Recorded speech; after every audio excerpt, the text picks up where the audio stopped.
복된 날입니다. 주님의 은혜와 평강이 가득하시기를 축복합니다. 히브리서 9장을 봉독해 드리겠습니다. 첫 언약에도 섬기는 예법과 세상에 속한 성소가 있더라. 예비한 첫 장막이 있고 그 안에 등잔대와 상과 진설병이 있으니 이는 성소라 일컫고, 또 둘째 휘장 뒤에 있는 장막을 지성소라 일컫나니, 금 향로와 사면을 금으로 싼 언약궤가 있고 그 안에 만나를 담은 금 항아리와 아론의 쌍난 지팡이와 언약의 돌판들이 있고 그 위에 속죄소를 덮는 영광의 그룹들이 있으니 이것들에 관하여는 이제 낱낱이 말할 수 없노라. 이 모든 것을 이같이 예비하였으니 제사장들이 항상 첫 장막에 들어가 섬기는 예식을 행하고, 오직 둘째 장막은 대제사장이 홀로 1년에 한 번 들어가되 자기와 백성의 허물을 위하여 드리는 피 없이는 아니하나니, 성령이 이로써 보이신 것은 첫 장막이 서 있을 동안에는 성소에 들어가는 길이 아직 나타나지 아니한 것이라. 이 장막은 현재까지의 비유니, 이에 따라 드리는 예물과 제사는 섬기는 자를 그 양심상 온전하게 할 수 없나니, 이런 것은 먹고 마시는 것과 여러 가지 씻는 것과 함께 육체의 예법일 뿐이며 개혁할 때까지 맡겨둔 것이니라. 그리스도께서는 장래 좋은 일의 대제사장으로 오사 손으로 짓지 아니한 것, 곧 이 창조에 속하지 아니한 더 크고 온전한 장막으로 말미암아 염소와 송아지의 피로 하지 아니하고 오직 자기의 피로 영원한 속죄를 이루사 단번에 성소에 들어가셨느니라. 염소와 황소의 피와 및 암송아지의 죄를 부정한 자에게 뿌려 그 육체를 정결하게 하여 거룩하게 하거든, 하물며 영원하신 성령으로 말미암아 흠 없는 자기를 하나님께 드린 그리스도의 피가 어찌 너희 양심을 죽은 행실에서 깨끗하게 하고 살아계신 하나님을 섬기게 하지 못하겠느냐. 이로 말미암아 그는 새 언약의 중보자시니, 이는 첫 언약 때에 범한 죄에서 속량하려고 죽으사 부르심을 입은 자로 하여금 영원한 기업의 약속을 얻게 하려 하심이라. 유언은 유언한 자가 죽어야 되나니, 유언은 그 사람이 죽은 후에야 유효한즉 유언한 자가 살아있는 동안에는 효력이 없느니라. 이러므로 첫 언약도 피 없이 세운 것이 아니니, 모세가 율법대로 모든 계명을 온 백성에게 말한 후에 송아지와 염소의 피 및 물과 붉은 양털과 우슬초를 취하여 그 두루마리와 온 백성에게 뿌리며 이르되, 이는 하나님이 너희에게 명하신 언약의 피라 하고, 또한 이와 같이 피를 장막과 섬기는 일에 쓰는 모든 그릇에 뿌렸느니라. 율법을 따라 거의 모든 물건이 피로써 정결하게 되나니 피 흘림이 없은즉 사함이 없느니라. 그러므로 하늘에 있는 것들의 모형은 이런 것들로서 정결하게 할 필요가 있었으나, 하늘에 있는 그것들은 이런 것들보다 더 좋은 제물로 할지니라. 그리스도께서 참것의 그림자인 손으로 만든 성소에 들어가지 아니하시고 바로 그 하늘에 들어가사 이제 우리를 위하여 하나님 앞에 나타나시고, 대제사장이 해마다 다른 것의 피로써 성소에 들어가는 것 같이 자주 자기를 드리려고 아니하실지니, 그리하면 그가 세상을 창조한 때부터 자주 고난을 받았어야 할 것이로되, 이제 자기를 단번에 제물로 드려 죄를 없이 하시려고 세상 끝에 나타나셨느니라.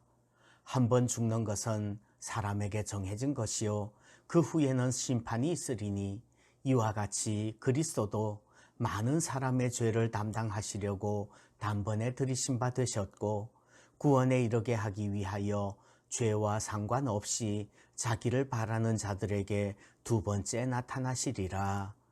아멘. 첫 언약의 성소, 모세가 지은 성막이죠. 이 성막의 모양과 거기서 섬기는 제사에 대해서 설명을 합니다. 그러면서 구약의 율법에 따른 제사보다 예수 그리스도께서 온전한 대제사장이 되셔서 드린 제사가 더 온전하고 하늘에 있는 성막이 더 완벽하다는 것을 설명합니다. 이 그림에 나타나는 것처럼 성막 문에 들어가서 바깥뜰의 번제단과 물두멍을 지나면 성소가 나오는데 성소는 또 둘로 나누어집니다. 성소와 지성소이죠. 히브리서에서는 이 성소를 첫 장막이라고 표현을 합니다. 그리고 지성소를 둘째 휘장 뒤에 있는 장막이라고 표현을 합니다. 이 성소를 보면 먼저 첫 장막 성소가 나오는데 왼쪽에 촛대가 있습니다. 황금으로 만들었고요. 그리고 오른쪽이라는 것은 북쪽입니다. 왜냐하면 성소의 문은 항상 동쪽을 향하고 있거든요. 아무튼 오른쪽에는 진설병 떡상이 놓여 있고요. 여기에는 이스라엘 12지파의 개수대로 12개의 떡을 두 줄로 쌓아둡니다. 그리고 정면에 지성소 들어가는 앞에 분향단이 있습니다. 그런데 4절에서는 금향로가 지성소에 있다고 기록을 합니다. 사실은 이 향단 위에 향로가 있는데 그 향로는 1년에 한 번 대제사장이 지성소에 들어갈 때마다 향을 피워서 들고 들어갔습니다. 그래서 히브리서 기자는 향로를 지성소의 기물로 분류한 것 같습니다. 그리고 지성소에는 언약궤가 있는데 오늘 그림에서는 세로로 놓여 있는 것처럼 그렸는데 어떤 그림은 가로로 놓여 있는 것처럼 그린 그림도 있습니다. 아무튼 그 언약궤 안에는 만나를 담은 항아리와 아론의 쌍난 지팡이와 십계명 돌판들이 들어 있습니다. 그리고 그 언약궤의 뚜껑 위에 영광의 그룹들이 있고요. 아무튼 법궤 언약궤 위에 천사의 날개가 덮고 있는 것입니다. 그리고 이 언약궤의 뚜껑 위를 시은좌, 은혜의 보좌, 은혜를 베푸시는 보좌, 하나님이 여기 앉아 계시다는 상징으로 부릅니다. 그리고 이 첫 번째 장막을 들어간 성소에서는 당직 제사장들이 항상 들어가서 섬기는 예식을 행합니다. 매일매일 등대에 등불을 켜고 끄고 또 매 안식일마다 진설병을 새롭게 진설해두고 묵은 떡은 물려 나와서 제사장들이 거룩한 곳에서 먹었지요. 그리고 이 둘째 휘장 뒤에 있는 지성소에는 오직 대제사장이 1년에 한 번 들어갑니다. 그런데 지성소 하나님의 은혜의 보좌 앞에 나아가기 위해서는 향로의 향을 피워서 그 자욱한 향연기로 가려야 될 뿐만 아니라 자기와 백성의 허물을 위하여서 피의 제사를 드린 후에야 들어갈 수 있습니다. 피의 제사라는 것은 희생 제물을 죽임으로써 우리의 죄를 사함받는다는 것입니다. 죄인이 양이나 염소나 송아지 등 속죄 제물에 안수를 합니다. 안수를 하는 것은 제사장이 아니라 죄인이 안수를 하는 것이지요. 그렇게 함으로써 죄인의 죄가 양에게로 전가됩니다.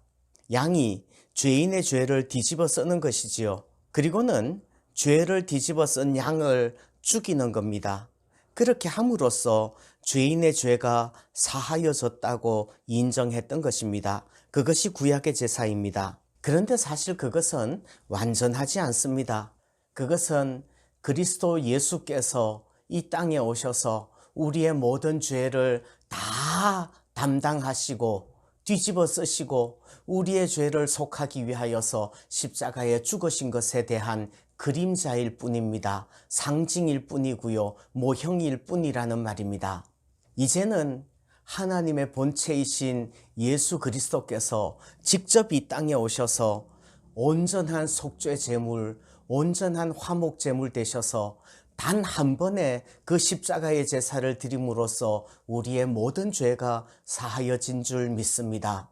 이제는 땅에 있는 성막이 중요한 것이 아니라 하늘에 있는 영원한 하나님의 집이 우리에게 있는 줄 믿습니다. 그래서 예수 그리스도께서 십자가 위에서 죽으심으로써 성소의 휘장이 위로부터 아래까지 찢어져 둘이 되었습니다. 그래서 이제 우리는 하나님의 은혜의 보좌 앞에 그 시은좌 앞에 담대히 나아갈 수 있는 줄 믿습니다. 오늘도 하나님의 은혜의 보좌 앞에 나아가는 그런 우리가 되기를 소원합니다.